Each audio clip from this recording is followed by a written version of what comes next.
Through my journey in the military, I learned many things, and I'm going to continue to say these things that's happened to me as I was growing up in Pine Bluff that shouldn't have never happened.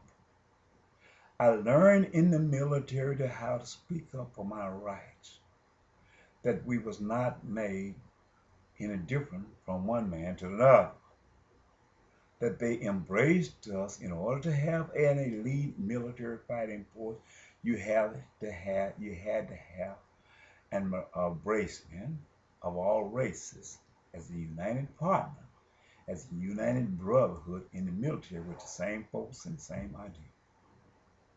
We had to have this because if we went in as a divided kingdom, a divided kingdom will not stand. We will be one fighting against the other one because we'll be working as a defective, where some of us would defect to the other side and not come back to the United States of America. This was essential to embrace these people. Even though the mindset of the military, there was prejudice in there, they had to bring us together at one idea, one focus, and at one cause. And by doing so, we couldn't be impartial. We had to become a people's united as brotherhood, as military with same effect and the same goal. That's why they taught us to embrace each other. That our blood, our life depend on each other. We went in there with them ideas. We came out with them ideas. But as I came out, I found that the magnitude, the magnet that embraced us and became the big black hole that united us together, it certainly became divided because at that cost they didn't need us anymore to fight military. They had to go and get a whole new group. The formality of this group would have to be placed separated by law and by government.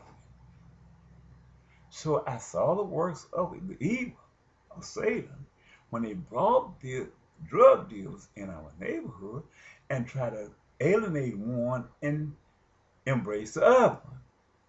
But I said within myself, well, these not the same military people were united in the military together? And as we fought and defended this country upon which we built, but now it is dividing itself once again, once it get in this world. It was a different from what the police treated the black man than the white man. And as I look at this part, they begin to bring drugs in our neighborhood by the hands of our own people. These things are happening right now. These things are happening when they sit up and say homegrown terrorists. They are further alienating us and separating us, even though we fought for the same cause during the Vietnam War. He made me a part of that vessel during the military war of Vietnam to have built and create vessels for this country to use to fight Vietnam. If God used us to do these things, why in the hell is they sitting up lying and calling us one homegrown terrorist? And we came up from our youth embracing the idea to build, construct, and build this country. Now the peoples is calling us homegrown terrorists. See what I'm talking about? We did everything. We was a worthless vessel like the mule. When they got rid of that mule, they discarded him and embraced their implement equipment is run by a way of people. Same matter. As we have became old and they don't need us no more, they're lying and say we're homegrown terrorists. Do they not understand during the Vietnam War that we fought along beside the brothers of the hood of the white man that built this country, that fought in the war? How can you sit and call us homegrown terrorists? I know who you're talking about.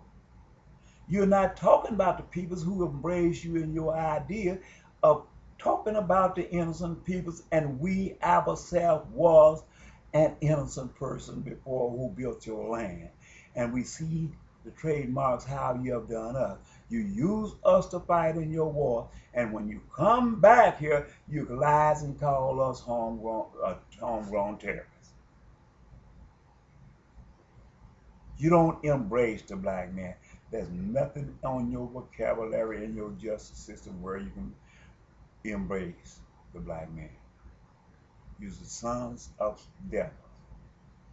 Maxine Waters worked up in Congress. She thought you liked it.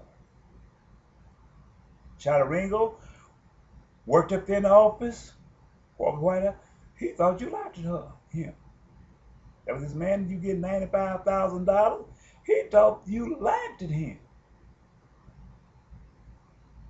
But when you took him to the floor, the killing floor, with your hatred, which you done set him up in somewhere, he came screaming like a pig being taken to slaughter. That was this man in the law. They claimed killed the report. They had to get somebody. I know this. This is where they operate. They had to get somebody and charge him with a crime of the black race.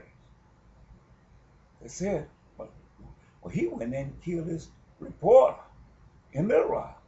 That man probably ain't guilty of no crime. But because of his lifestyle, when they made him the scapegoat of genocide, he saw American justice for what it is. But there's nothing he can do because they didn't fabricate lies against him. So he went on living life without parole. In that prison where they can do anything they can to him and against him, and say one of the other prisoners did. Well, the same way they trying to do me. I don't know who they call it. Homegrown terrorists. I'm the one spoke out from them against them yesterday. On the night, I spoke out to them, and I'm going to keep speaking out against them. I'm all over YouTube. I'm doing something these other preachers are scared to do. But when you see these things, they say, well, it's homegrown terrorists. Their mindset to go in and kill somebody to try to keep you from understanding who I am. This is what they plan on doing, but God's going to take them out.